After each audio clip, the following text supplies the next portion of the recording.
For some cheap Walmart tires. I like them. And they drive really well, no noise. I went to Houston and came back as well. Picked up this super clap trailer.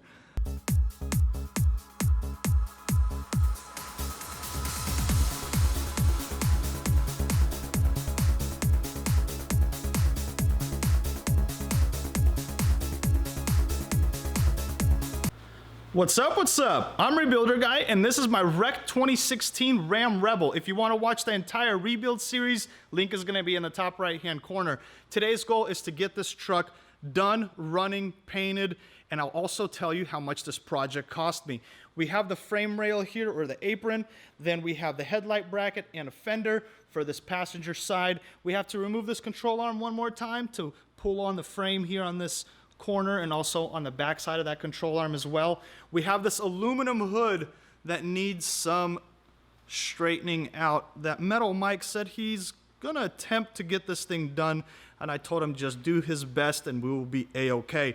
Over here in this section, we're gonna have to pull this part out and go disassemble the interior here in a minute to see how much damage we have. Here on the back door as well, we got significant damage as well, so that needs to get pulled out. This door needs some work. Also, this front door has a ding that we're going to address and get painted. So for right now, what we're going to do, we're going to jump inside, take out this carpet, and check out how much damage is actually on the inside, and then get this frame pulling. All right, enough yapping. Let's get to work.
I got the Rebel back to the shop. Sorry I didn't get a lot of footage of the actual repair as I was working on the boat. Metal Mike was knocking this out. Got this door looking mighty fine, and that, I've got to fix that as well. There's a whole bunch of little things that we need to do, like this runner here, a fender flare, and also touch up this section. Yeah, Mike didn't think that there was paint there, but we got to touch that up. So here, we didn't do much to this. We're just probably going to end up leaving it alone. We got the front bumper, we got the fender flare there, we got the rear view mirror because somebody apparently decided to steal the rear view mirror, got the rear locks for the Ram boxes, and got the runner here. So right now I'm prepping to take off to Houston because I have something that I need to pick up ASAP. So I'm not going to put this up together right now. Right now the most important thing is to put on the tires, get alignment done, make sure I pass alignment, and then pick up what I need to pick up, which you'll see here in a minute, and we'll be back to putting everything together. Here are these Linglong 305 7017s that I bought at Walmart. Hey, Chinese, but it cost me $120 a tire. You can't beat it. I'll put on 2 sets of these before I have to deal with the KO2s. Alignment, here I come. I got the truck back from alignment. It passed with flying colors. We got the Linglong tires on, the 305s. They look pretty good for some cheap Walmart tires. I like them. And they drive really well, no noise. I went to Houston and came back as well. Picked up this super clap trailer. I thought I was gonna be able to work on it and get it to work, but it's not gonna happen. It's rotted all the way through everything. So I essentially bought tires and axles. So let's put this truck back together and talk about the meat and potatoes. So I bought the truck for $12,250. After fees, it came out to $12,977.50. It cost me $275 to ship, $73.77 for a key, $175 for a headlight on eBay, $80 for the tie rods, $85 for the bearing, $150 for a control arm, $100 for an axle, $280 for trim pieces around the headlight. The front bumper cost me $550 and $385 to ship it. They used a super extra sized pallet, which made no sense. $285 for the fender, $200 for that rail, then $300 was miscellaneous pieces, trims, clips, all that good stuff. $550 for the tires. I paid Mike $3,800 for his work and the paint and all that good stuff. I got the front right shock from a subscriber from Canada. Thank you so much, man. That definitely helped out in this build. It took me 2.5 months. As you can tell, I'm reading off a piece of paper. It took me 2.5 months to complete this project, and the total came out to $20,316.27. I think that's a very good, fair price. These are selling roughly around $28,000, $30,000. I think that's a decent amount of money. Now let's go to Instagram and to Facebook and see the questions you guys have been asking me. First question comes from Facebook. Matt Fields asks, in the last video at Copart, you sounded worn out and disgusted with fiberglass repair. What was your expectation versus the reality of it that unfolded on the boat build? Well, at Copart during the walkarounds, it's super hot. It's really hard for me to think, so sometimes I'm thinking about the things that I need to say, so I kind of sound a little bit off. So that's kind of why I sounded off a little bit. But the fiberglass repair work is very annoying, if you could say that. I mean, it's very, very long and tedious, and that's what killed me on the project, was just the time consumption, how much time I needed to put into it, the redoing of certain areas and making sure that it's right and going back at it over and over. That's kind of why I have bad taste in my mouth when it comes to fiberglass. So the next question on Instagram. By the way, guys, if you want to be a part of future Q&A videos like this or segments in videos, link is going to be down below. Follow me on Instagram. I post a whole bunch of cool stuff, my daily things and things before you actually see them here on YouTube. Blake Cherry asks, how much did you spend on the boat in total and how much would it sell for? Well, that's going to be in the next video when we talk about the boat. Then we have ham_2649.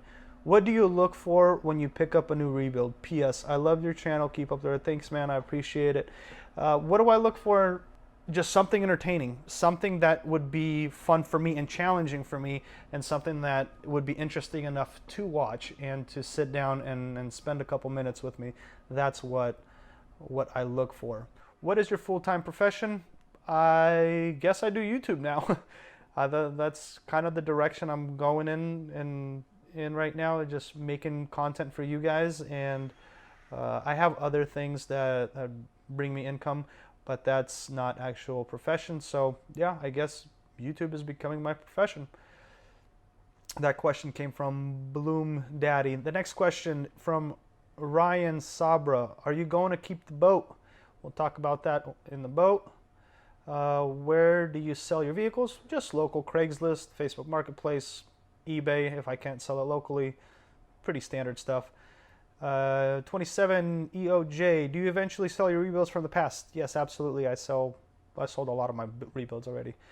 That's the only way that I can continue making these videos for you guys. I'm not made out of money. Every single project, I scrounge up every single penny that I can get just to make it look right. Next one, Hub and Mark. If money wasn't an option, what would be my dream rebuild? My dream rebuild when I first started the channel was a Lamborghini, but now it's just kind of being so overused, and it's kind of starting to lose its appeal. Right now, I really want to get a G-Series, a boat, and since this Ram is technically sold, I do need a bigger truck to pull my fifth wheel. So possibly a big truck and a big boat, and then maybe a big old house. All right, I think that's gonna be it. Let's finish off this video. It's nice and washed. Let's talk about all the little things that I'm missing. Simon from Simple Rebuilds did a pretty good job washing up the truck and using this trim serum from Lithium. Pretty good stuff. Also, go follow Simon on YouTube. I'm gonna link him down below. He does pretty interesting builds. He has a BRZ and a couple jet skis. Go down there, tell him he needs to do a couple more jet skis. So the truck is complete, about 98%. The runner here on this side, we couldn't get it done because the brackets were bent and we didn't notice it until it was too late. Also, this blend on this door, I do not like it. I told Metal Mike about it and he said to bring it back and he's gonna knock it out real quick. The antenna also magically walked away, have no idea where it went. And what else do we got going on? Oh yeah, the Ram boxes. So we ordered the locks, but they came in and completely totally different setup, so now I got to go back to the dealership and get the correct locks. But that's it for the Ram rebuild. Thank you so much for watching, liking, commenting, and sharing. I will see you on the lake. Peace.